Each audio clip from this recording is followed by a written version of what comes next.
सबसे पहले तो मैं सारे मीडिया कर्मियों का मैं यहाँ स्वागत करता हूँ।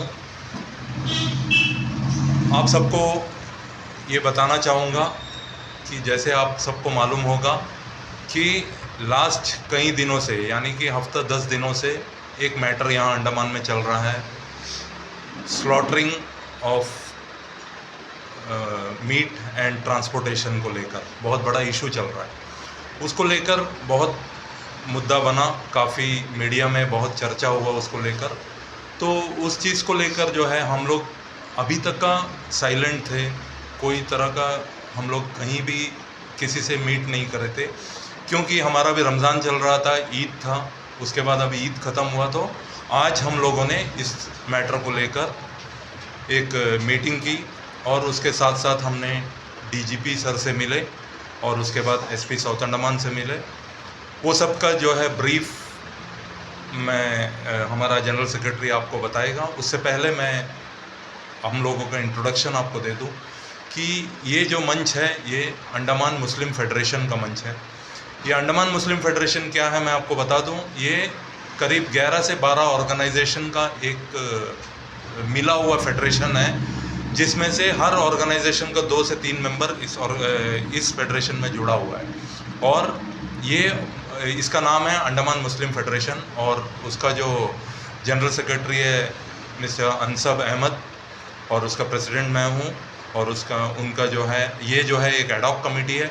ये मौलाना सरफुद्दीन है, रफ़ीक भाई है, इनका ट्रेजरर मजीद भाई है और सलाम भाई इसका एक एग्जीक्यूटिव मेंबर है और इसके साथ साथ और टोटल 19 मेंबर्स है इसमें। तो आज ये जो चर्चा है इसका जो फुल ब्रीफ जो है आपको अनसब जो जनरल सेक्रेटरी है वो आपको बताएगा और उसके साथ साथ मजीद भाई जो हमारा ट्रेजरर है वो भी आपको ब्रीफ करेगा। तो मैं गुजारिश करूंगा कि अनसब से कि वो आज का जो मैटर है आपके सामने रखे। नमस्कार।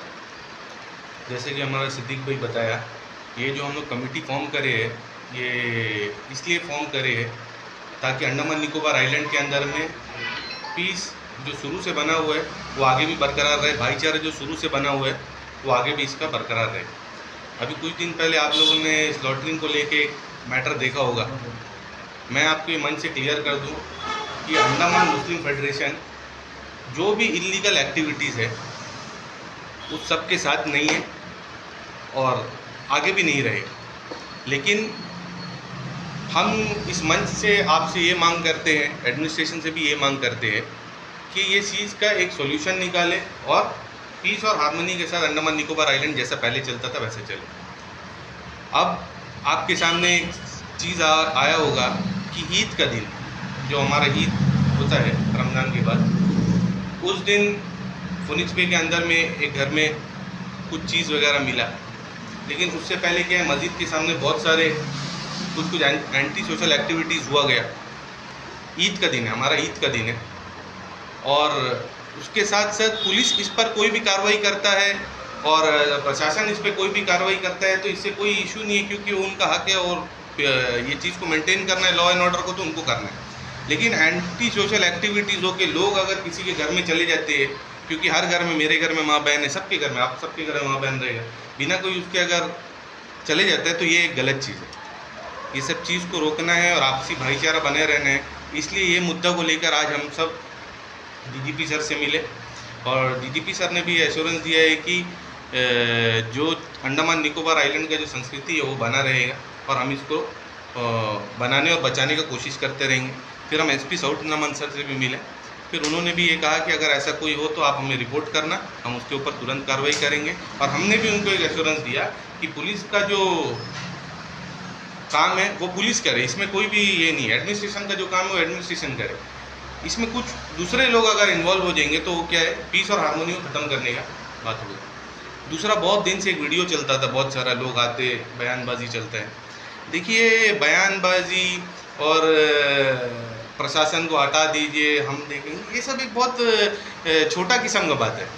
मतलब ये सब चीज़ के हम बहुत लाइट लेते हैं और क्योंकि हम एक ऐसा देश में रहते हैं जो कॉन्स्टिट्यूशन के ऊपर चलता है, हम एक ऐसा जगह रहते हैं जहाँ लॉ एंड ऑर्डर मेंटेन होता है। तो इसलिए ये सब बहुत छोटा से बयानबाजी है, ऐसा बयानबाजी भी ना करा जाए, मैं लोगों से गुजारिश करता हूँ, क्योंकि ऐसा बयानबाजी होते रहेगा तो पीस एंड हारमोनी क्या होगा, ना चाहते हुए भी ख़त्म होने का काम हो जाएगा। इसलिए मैं आप मीडिया के लोगों से माध्यम से गुजारिश करता हूँ कि अंडमान निकोबार आइलैंड जैसा पहले था वैसा ही बना रहे, और लॉ एंड ऑर्डर जो भी है वो एडमिनिस्ट्रेशन और प्रशासन और पुलिस द्वारा मेंटेन किया जाए, ना कि हम और आप रोड में उतर के उसका जिम्मेदारी ले लें। इसलिए आपसे गुजारिश है कि ये चीज़ को आप एडमिनिस्ट्रेशन तक पहुँचाएँ, और जल्द से जल्द इसमें एक सोल्यूशन निकालने का भी हम प्रयास करेंगे अपनी तरफ से। Thank you. Maulana Sarfuddin sir हमारा ऑर्गेनाइजेशन का मेंबर है ये भी, तो मैं उनसे गुजारिश करूंगा कि वो भी अपना जो है पक्ष बताएं। आप सबको नमस्कार। आप लोग आए, बहुत बहुत शुक्रिया।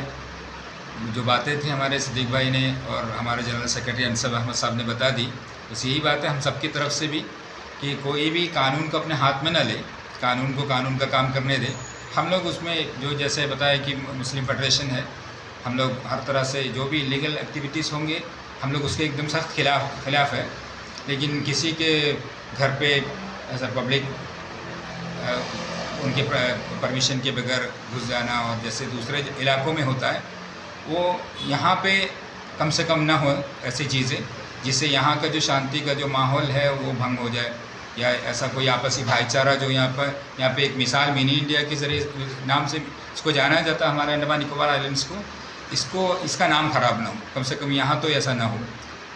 बस मुझे इतने ही कहना कि हमारे मजीद भाई। Thank you very much Sarfuddin साहब।